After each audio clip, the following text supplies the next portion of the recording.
기도하겠습니다. 하나님, 설명절 가운데 또 하나님 앞에 나와 예배합니다. 하나님을 기억하고 하나님의 말씀 붙들고 살아가기 위함입니다.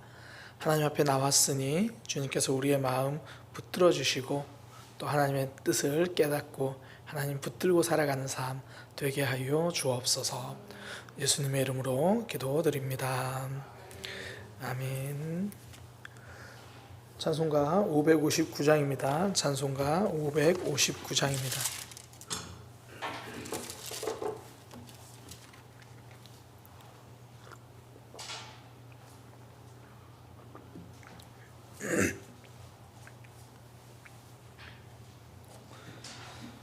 사철의 봄바람 불어있고 하나님 아버지 모셨으니 믿음의 반석도 든든하다. 우리 집 즐거운 동산이라. 고마워라 임마누엘, 예수만 섬기는 우리 집. 고마워라 임마누엘, 복되고 즐거운 하루하루. 어버이 우리를 고이시고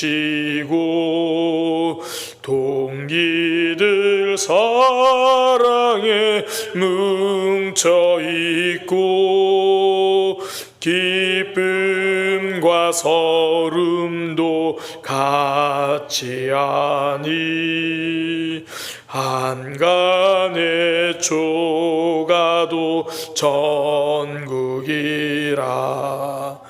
고마워라 임마누엘, 예수만 섬기는 우리 집. 고마워라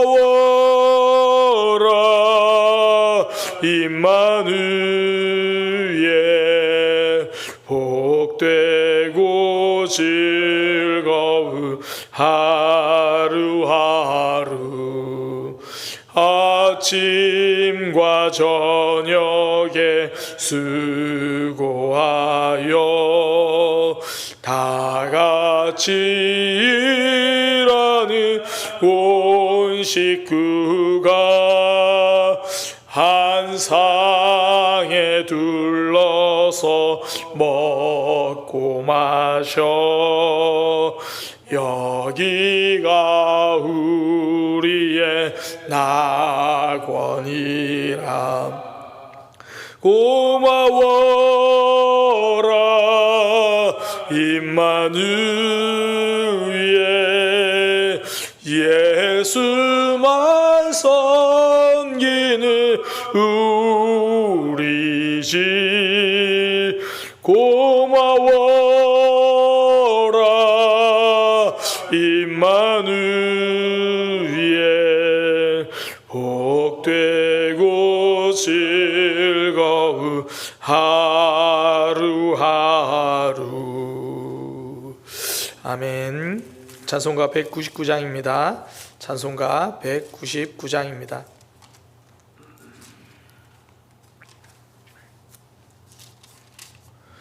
나의 사랑하는 책 비록 헤어졌으나 어머니의 무릎 위에 앉아서 재미있게 듣던 말 그때 일을 지금도 내가 잊지 않고 기억합니다.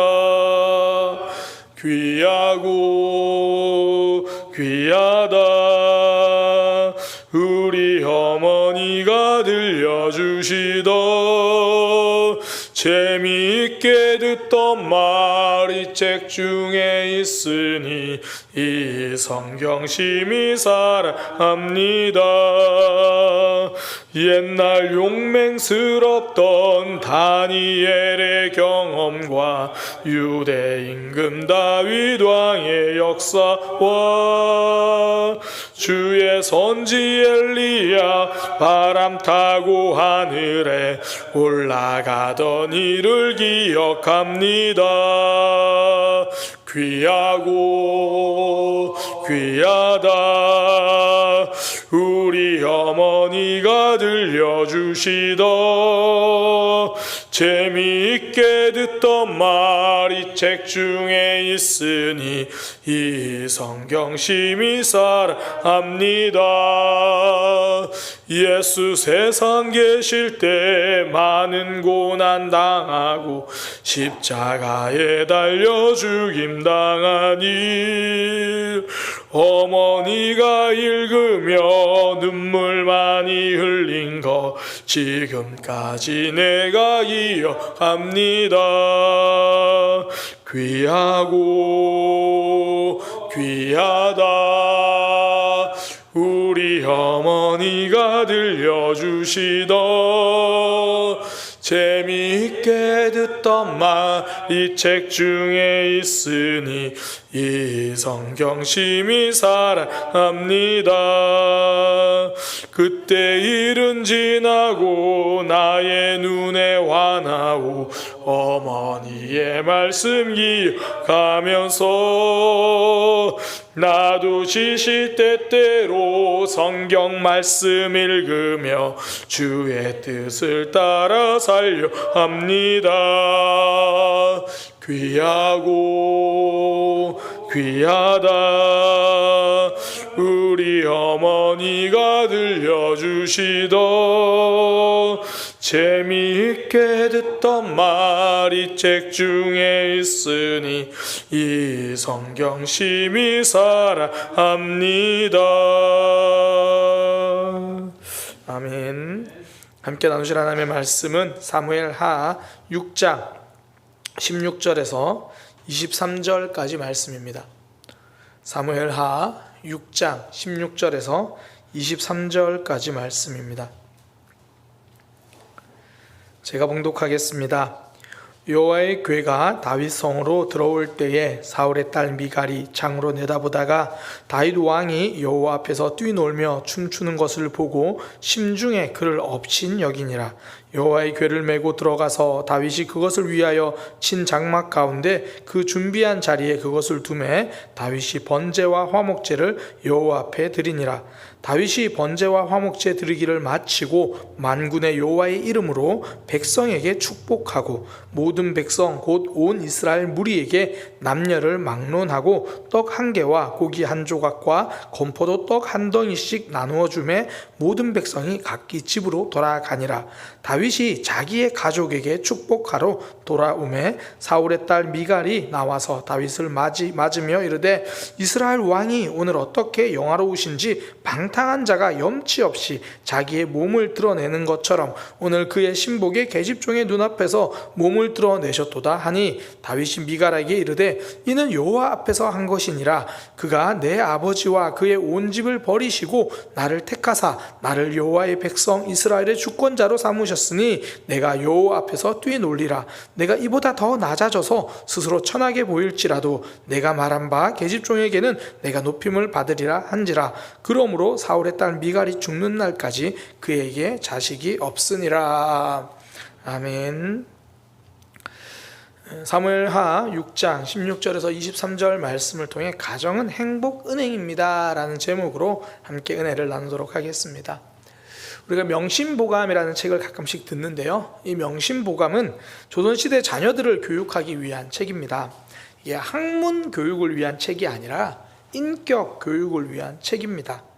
그 책에 나오는 말 중에 자효쌍친락 가화만사성이라는 말이 있습니다. 자효쌍친락, 그러니까 자식이 효도하면 부모 두 사람 모두 즐겁고, 가화만사성, 집안이 화목하면 만사가 이루어진다. 그러니까 진짜 행복은 가정에서부터 시작한다 이 말이죠. 사실 우리 주변을 봐도 그렇습니다. 어릴 때 받은 상처 때문에 어른이 되어서도 방황하는 이들을 많이 봐요. 그러니까 대인 관계에서 결정적인 순간에 계속 실수를 해요. 왜냐하면 사랑받는 법이 어색하고 사랑하는 법이 서툴러서 그렇거든요. 그러니까 가정에서 그런 모든 관계들이 시작되어진다는 거죠.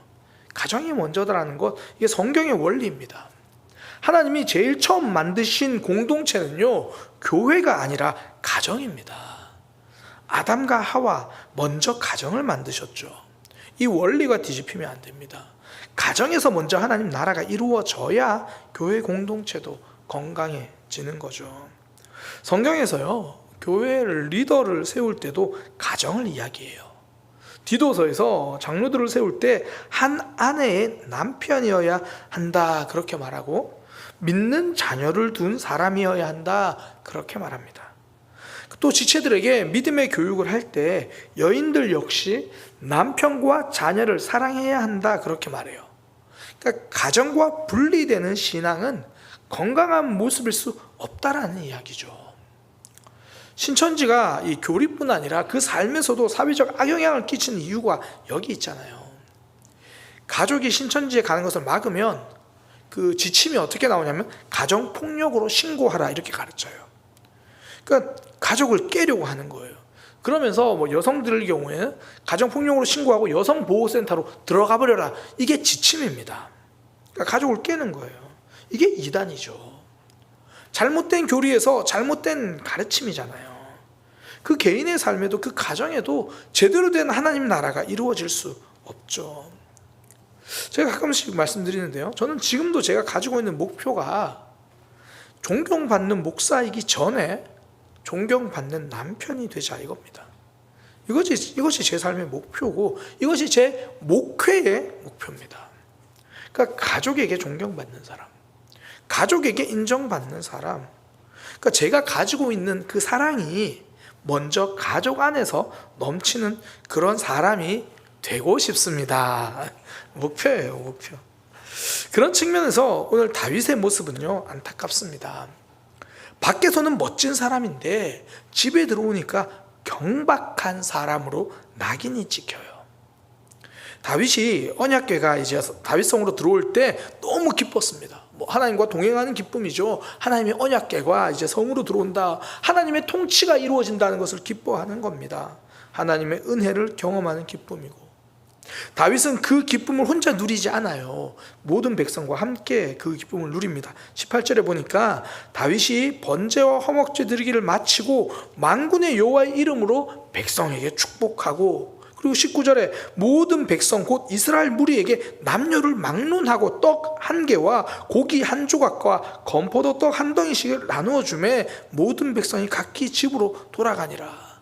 다윗은 번제와 화목제를 드리고요, 그리고 백성을 축복해요. 그러니까 나의 신앙이 주변 사람들에게 복으로 이어집니다. 이것이 믿음이죠. 그러니까 나는 하나님을 믿는데 삶에서는 다른 사람을 힘들게 한다면 그건 바른 신앙일 수 없죠. 내가 하는 신앙생활이 다른 사람에게 악한 모습으로 드러난다면 다시 점검하고 돌아봐야겠죠. 다윗은 내가 하나님께 예배하고 이후에 백성들을 축복합니다. 그리고 백성들에게 떡과 고기, 건포도를 나누어줘요. 내가 함께 나눌 수 있는 것을 나눠요. 그러니까 내가 줄 수 있는 것을 함께 나눕니다. 참 아름답죠. 문제는 그 다음입니다. 그렇게 집에 들어갔는데 아내 미갈이 자신을 맞으러 나와줘요. 와, 아내가 다 이렇게, 남편이 집에 갔는데 아내가 딱 맞이해줘요. 이러면 기쁨이 2배가 될 뻔했습니다. 아내가 입을 열기 전까지 아내가 말을 하는데 20절에 사울의 딸 미갈이 나와서 다윗을 맞으며 이르되 이스라엘 왕이 오늘 어떻게 영화로우신지, 여기까지는 좋았는데 이게 비꼬는 말이었어요. 방탕한 자가 염치 없이 자기 몸을 드러내는 것처럼 오늘 그의 신복의 계집의 종 앞에서 몸을 드러내셨도다. 그러니까 다윗이 에봇을 입고 하나님 앞에 덩실덩실 춤을 추다가, 이 에봇이라는 게 치마 형태의 옷이니까 이 자기의 뭐 속옷 안에 모습이 드러난 거예요. 그걸 가지고 비난하는 겁니다. 그 전까지는 행복의 시간이 이제 비난의 시간이 됩니다. 다툼과 아픔의 시간이 됩니다. 밖에서는 멋진 왕이었습니다. 백성들에게 베풀 줄 아는 넉넉한 왕이었습니다. 그리고 똑같은 모습으로 그냥 집에 들어왔을 뿐인데 집으로 들어오는 순간 아내가 평가하기는 경박하다라고 말해요. 방탕한 자가 부끄러운 줄 모르고 하는 행동과 같다, 그렇게 말해요. 그 전까지는 은혜의 사람이었는데 이제 방탕한 사람으로 낙인 찍히죠. 은혜의 시간이 모두 깨져버립니다. 정말 안타까운 모습이죠. 지금 설명절을 지나면서 제가 오늘 이 말씀을 나누는 이유는요, 이 말씀을 통해서 또 이 다윗과 미갈의 모습을 통해서 우리는 가정 안에서 하나님이 주신 복을 누리지 않은 거예요. 가정 안에서 하나님이 주시는 행복 누릴 수 있는 삶이 되기를 원한다는 거거든요. 그러니까 다윗의 모습을 통해서 또 미갈의 모습을 반대로 이걸 통해서 우리가 하나님 안에서 가정에서 복을 누릴 수 있다는 겁니다.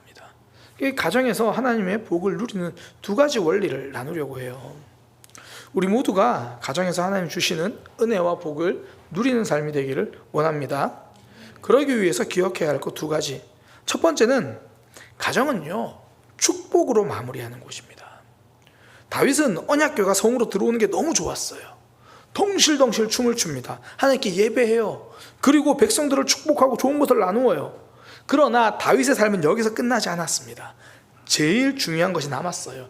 20절에 다윗이 자기의 가족에게 축복하러 돌아오매. 다윗의 축복은 가정으로 이어집니다. 행복의 피날레, 그 마무리는 가족들을 축복하는 것으로 끝내려고 하는 거예요. 가정은요, 모든 축복을 완성하는 곳입니다. 다르게 말하면 가정은 모든 일을 또 한편으로 축복으로 마무리하는 곳이라는 거예요. 밖에서 예배했어요. 그리고 집에 와서 이제 예배 태도를 지적하기 시작하는 거예요. 주일에 예배 드렸는데 난 좋았는데 집에 가니까 이제 오늘 예배할 때 왜 그랬어요? 예배할 때 왜 졸았어요? 예배할 때 왜 성경 읽을 때 왜 목소리 안 맞췄어요? 막 이제 밖에서는 굉장히 좋았는데 안에서 축복으로 마무리되지 못하는 그런 모습이 아니라는 거예요. 반대로 이렇게 돼야죠. 주일에 예배 드렸는데 오늘따라 예배가 너무 힘든 거예요. 집중도 안 되고 답답하고. 근데 가정에 들어가니까 그곳에서는 격려가 있고 회복이 있고, 나는 좀 안 좋은 마음으로 왔는데 가정으로 돌아가니까 축복으로 마무리 되더라는 거죠. 뭐 그런 거 있잖아요. 때로는 주일 예배 때 만나지 못한 하나님을 부모님의 사랑을 통해 만날 수도 있죠. 부모님의 삶을 통해서 경험할 수 있죠. 제가 가끔씩 말씀드렸던 예와 우리 교회 청년이 그런 얘기를 하더라고요. 일부 예배 딱 드리는데 마치고 너무 행복한 거예요. 행복한 마음으로 일어나서 집으로 갔대요. 딱 말씀을 들어보니까 오늘 우리 엄마가 저 말씀 듣고 자기를 이제 혼내지 않을 거라고 확신을 하는 거예요. 그러니까 그 말이 저는 참 사실 좋았어요. 우리 엄마는 말씀을 들으면 그 말씀대로 살려고 노력한다는 거죠. 엄마가 받은 은혜가 자녀에게 축복으로 흘러간다는 거죠. 제가 청소년 사역할 때요, 실제로 아이들에게 들었던 이야기 중에 하나인데요, 이 가정에서 이제 세일교회에서 세일 모임을 합니다. 우리도 말하면 뭐 구역, 지금 사랑방, 가정에서 이제 구역 모임을 마치고 나면 늘 혼났대요. 그러니까 자녀들에게 야, 너 구역 모임 때 왜 그랬냐? 끝나고 나면 이제 막 혼내는 거예요. 왜 가만히 있지 않았냐?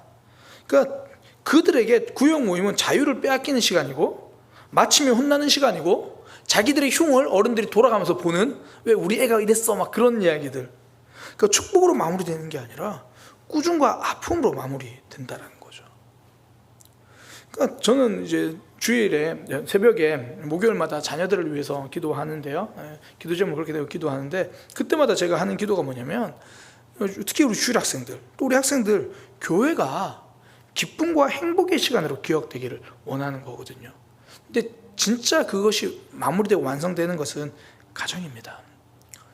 하루 한 주의 예배를 마치고 집에 돌아갔을 때 가정에서 축복으로 마무리될 수 있는 것, 나의 한 하루의 삶을 가정에서 그 가운데서 위로 축복받을 수 있는 것. 유대인들이 교육할 때 그렇게 교육을 한다잖아요. 성경에 꿀을 발라놓는데요, 말씀이 달다는 걸 경험할 수 있도록. 어릴 때 자녀들에게 함께 성경을 읽어주시는 분들도 있었다는 이야기를 들었습니다. 이제 이미 다 커가지고 애들이 그 시간이 부모와 함께하는 시간, 복된 시간임을 기억하게 되는 거죠. 우리가 오늘 함께 찬양했던 거, 나의 사랑하는 책, 이 찬송이 얼마나 좋습니까? 어머님 생각하면서 함께 기억나는 게 말씀 본 기억. 그러니까 말씀 보고 뭐 당연히 말씀대로 살아갈 걸 축복하면서 끝냈지 않겠습니까? 축복은 밖에서 정리하는 게 아니에요. 가정으로 가져와서 마무리하는 것. 내가 받은 은혜로 가족을 안아주는 곳. 내가 깨달은 말씀으로 가정을 품어주는 것. 그러니까 어떤 대화나 행동을 가족에서 하든지 어떤 삶이 있었든지 축복으로 마무리해 주는 곳. 그것이 가정입니다. 근데 어떤 이들은 밖에서는 굉장히 열심인데 가정에서는 충전인 이들이 있어요.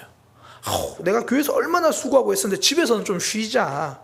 그러니까 밖에서는 열심히 기도하고 가족들을 대할 때는 영성 대신 건성이에요. 그냥 다윗은 밖에서 축복하고요, 마지막 가정에서 그 축복을 마무리하려고 해요. 그 축복이 밖에서 내가 했으니까 끝나지 않았다는 겁니다. 가족을 축복하려고 가정으로 돌아가는 거죠. 제가 이번에 특히 2024년 가정신방을 하면서는요, 민수기 말씀을 참 많이 나누었습니다. 뭐 전부 다 민수기 말씀만 나눈 건 아니지만 많은 가정에게 민수기 6장 22절에서 27절까지 말씀을 나눴는데요, 그 말씀이 이거예요. 하나님이 모세에게 이렇게 말합니다. 너는 아론에게, 아론이라고 하면 대제사장, 그 아들들, 제사장들 이야기하죠. 제사장들에게 이스라엘 백성들을 이렇게 축복하도록 해라. 그러니까 축복 기도문을 알려주시는 거예요. 그리고 나서 이제 그 축복 기도를 그렇게 기도하면 내가 복을 주겠다. 그 내용이 여호와는 내게 복을 주시고 너를 지키시기를 원하며 여호와는 그의 얼굴을 내게 비추사 은혜 베푸시기를 원하며 여호와는 그 얼굴을 내게로 향하여서 평강 주시기를 원하노라. 이렇게 하면 내가 복을 내리겠다. 그렇게 이제 그 말씀을 나누면서요, 제가 이 예배를 마치고 가족들에게 이 말씀을 아버지나 이 말씀을 가족들에게 읽어주고 축복해 주라고 제가 그 자리에서 그렇게 권면하기도 했습니다. 그러니까 가정이 축복으로 마무리되기를 원하는 거죠. 이게 신명기 6장 22절에서 27절까지 읽어보시면 돼요. 제가 한 번 더 말씀드리는 이유는 혹여나 이 영상 나중에 지금 영상으로 예배하고 있는 분들 메모했다가 가족들에게 이렇게 축복해 주세요. 축복기도 뭐라고 기도하지? 신명기 6장 정확히 이제 24절에서 26절까지 읽어주시면 되거든요. 딱 읽어주면서 그렇게 축복하는 거예요. 하나님이 그렇게 축복기도 하면 복을 주겠다고 약속하셨으니까. 가정은요, 축복으로 마무리되는 장소입니다. 내 밖에서의 모든 축복 가정에서 마무리하고, 또 가족들끼리 때로는 의견이 다르기도 하고 때로는 가족이지만 마음 상하기도 하고, 근데 그 마무리는 축복으로 하는 것. 이것이 하나님이 원하시는, 하나님이 기뻐하시는 그 가정의 모습이죠. 두 번째는요, 가정은 염려보다 격려하는 곳입니다. 다윗은요, 축복하러 들어왔잖아요. 그런데 미갈은 비난을 합니다. 앞서 읽어드린 본문 20절에 보면 다윗이 자기의 가족에게 축복하러 돌아오매 사울의 딸 미갈이 나와서 다윗을 맞으매 그때부터 막 비난하기 시작하는 거예요. 근데 저는 이 말씀을 묵상하면서 한편으로 미갈이 이해가 되긴 해요. 제가 미갈의 편이 한번 되어보겠습니다. 그러니까 미갈이 생각하기에 자기 남편이 왕으로서 조금 더 조심했으면 좋겠잖아요. 그러니까 비난하려는 의도가 아니라 좀 더 좋은 모습이었으면 좋겠다. 내가 사랑하는 남편이니까, 내가 사랑하는 가족이니까. 실제로 가족에게 충고하는 사람, 미워서 하는 사람은 아무도 없습니다. 아무도 없을 거예요. 사랑하니까, 염려가 되니까 말하죠. 그러니까 더 좋은 모습이니까, 더 좋은 모습이 되기를 기대하니까. 그러니까 다윗이면 얼마나 대단합니까? 근데 미갈이 보기에 그 대단함을 드러내는 과정도 조금 더 예의를 갖춰서 왕의 위엄으로 드러내면 얼마나 좋겠는가, 그런 생각이겠죠. 다 잘했어요. 근데 그거 하나가 너무 아쉬운 거예요. 미갈은 내가 사랑하는 남편이 남들에게 부끄러운 모습 보이는 게 싫은 거죠. 그러니 들어오자마자 남편을 사랑하는 마음으로 알려주는 거예요. 당신 그때 왜 그랬어? 그 얘기죠. 10가지 중에 8가지 훌륭하게 잘했습니다. 그럼 나머지 2가지, 또 2가지 중에도 또 다 말하려고 하는 게 아니라 그 중에 딱 1가지 내가 수정해주고 싶은 거죠. 도와주고 싶은 거예요. 그래서 들어온 남편에게 한 첫 마디가 수고했어요가 아니라 아까 왜 그랬어요? 가정은 나머지 1가지를 수정해주는 공간이 아닙니다. 나머지 1가지를 품어주는 자리입니다. 밖에서는 품어주지 않잖아요. 밖에서는요, 실수하면 사람들이 바로 평가합니다. 그러니 가정에서는 품어주고 가정에서는 격려죠. 근데 어떤 이들은요, 밖에서 나가면 사람들이 안 품어주니까 집에서라도 내가 제대로 가르쳐주겠다 그렇게 말해요. 근데 아닙니다. 어차피 넘어져야 배웁니다. 그러니 가정에서는 품어주는 사람, 품어주는 모습, 그것으로 기억되어야죠. 우리의 가족들이 우리의 자녀들이 되었든 부모님이 되었든 우리의 배우자가 되었든지 간에 가족을 생각하고 가정을 생각하면 내가 이 실수를 했는데 남들에게는 말 못해도 가족들은 이해하고 품어줄 거야, 내 마음 알아줄 거야, 이렇게 기억되는 거. 지난번에 꽤 유명하고 인기 있었던 드라마죠. 예전에 나의 해방일지, 그 삼남매가 사는 이야기가 나옵니다. 제가 이전에도 한번 이 장면을 소개해 드렸는데요. 이 드라마에 보면 막내딸로 나오는 연미정이라는 사람이 자신의 전 남자친구에게 많은 돈을 뜯겨요. 그런데 그 이야기를 가족들에게 안 하고 있다가 가족들에게 말하지 않고 이제 자기가 개인적으로 대출을 한 겁니다. 그래서 폰으로 이 대출 문자가 온 거예요. 그걸 언니에게 들킵니다. 그때 언니가 굉장히 화를 내면서 이렇게 말합니다. 왜 이야기 안 했어? 야, 너 식구 없어? 엄마 아빠 없어? 근데 그 말을 들은 둘째, 이제 그 둘째가 이제 아들인데, 그 둘째가 오히려 자기 여동생 편을 들어주면서 이렇게 말합니다. 나 같아도 얘기 안 해. 돈 사고 쳐서 인간 취급 못 받는 날 봤는데, 그 집에서 자기가 그런 경험을 했다는 거예요. 내가 돈 사고 쳐서 인간 취급 못 받는 날 봤는데 얘가 얘기를 하냐? 나도 안 해. 굶어 죽어도 안 해. 쇠고락을 차든 말든 집에만 걸리지 말자, 이 마음이지. 나 같아도 이야기 안 해. 굶어 죽어도 쇠고락을 차든 말든 집에만 걸리지 말자. 제가 이 드라마를 보면서 정말 그럴 수 있겠구나. 그러니까 가정에서는 흔히 가족인데 왜 말 못하나? 왜냐하면 가족인데 늘 평가를 받았으니까. 가족인데 늘 비난을 받았으니까. 가족이라서 실수를 따뜻하게 안아주고 가족이니까 더 격려받고 그러고 싶은데 제일 먼저 내 삶을 지적받는 장소가 항상 가족이었고 내 잘못에 대해서 항상 비난받는 자리가 항상 가정이었으니까 어쩌면 남들은 다 괜찮다고 말할 수 있는 그런 일도 가족들은 오히려 왜 그랬냐라고 이야기를 하니까 무슨 생각으로 그랬어? 너 생각이 있느냐 없느냐? 격려의 말이 가득해야 할 장소에서 늘 염려의 말만 듣고 평가와 비난으로 채워지기 시작하는 거죠. 제가 청소년 시절에 가끔씩 듣던 노래방 가면 부르던 가요 가사 중에 이런 게 있어요. 네가 힘들어 지칠 때 위로받고 싶은 사람이 바로 내가 됐으면 내가 늘 그렇듯이 너의 실수도 따뜻히 안아줄 거라 믿는 사람 바로 내가 되었으면. 우리도 가족들에게 이런 사람이 되고 싶지 않습니까? 우리 자녀가 때로는 밖에서 잘못하고 실수했을 때 자녀가 처음 기억나는 사람이 엄마이고 아빠였으면 좋겠잖아요. 그래, 엄마와 아빠는 나를 받아줄 거야. 엄마와 아빠는 내 실수를 받아줄 거야. 난 이렇게 목회도 잘 못하고 제일 못하는데 그래도 아내는 나를 이해해 줄 거야. 이게 반대가 되면 얼마나 슬퍼요. 친구들에게 전화해서 야, 너 좀 보자. 무슨 일이야? 나 너무 힘들어. 야, 엄마한테 말해봤어. 말도 마. 우리 엄마 알면 큰일 나. 아빠한테 이야기해봤어. 야, 딴 건 몰라도 엄마 절대 아빠한테 말하면 안 돼. 이게 아니라 가족에게 먼저 격려해주고 세워주는 사람. 다윗은 지금 밖에서 굉장히 훌륭한 모습을 하고 집에 들어왔는데 그 다윗의 모습 한 가지가 아쉽다고 그걸 지적받고 그걸 이야기 듣고 있는 그 가정. 오늘 본문의 끝은 이후에 다시는 미갈에게 자녀가 없었대요. 단순히 이게 임신하지 못했다는 말일 수도 있지만 다윗과 더 이상 동침하지 않았다는 말도 되겠죠. 그 가족에 벽이 생겨버렸습니다. 나는 어쩌면 도와주려고 한 일이 가족 간에 벽을 만들어 버린 거죠. 뒤집으면 우리가 나아가야 할 방향이 보입니다. 가족은요, 10가지 중에 한 가지 잘못한 그 실수를 알려주고 수정해주는 공동체가 아니라 품어주고 안아주는 공동체입니다. 하나님은 그렇게 하기를 원했던 거죠. 선악과를 먹고 나서 잘못된 모습으로 아담이 했던 말, 이 여자가 먹게 했습니다. 비난하고 정죄하고 이것은 죄의 모습이라는 거죠. 뒤집어서 품어주고 안아줄 수 있는 그런 가정이 되기를 소망합니다. 제가 오늘 설교 제목을요, 가정은 행복 은행입니다, 이렇게 말씀드렸어요. 행복을 저장해 둘 수 있고, 또 그 행복이 안전하게 잘 유지될 수 있고, 또 그 행복이 이자가 되어서 옆으로 점점 더 불어나는 그런 공간, 그런 것이 가정이죠.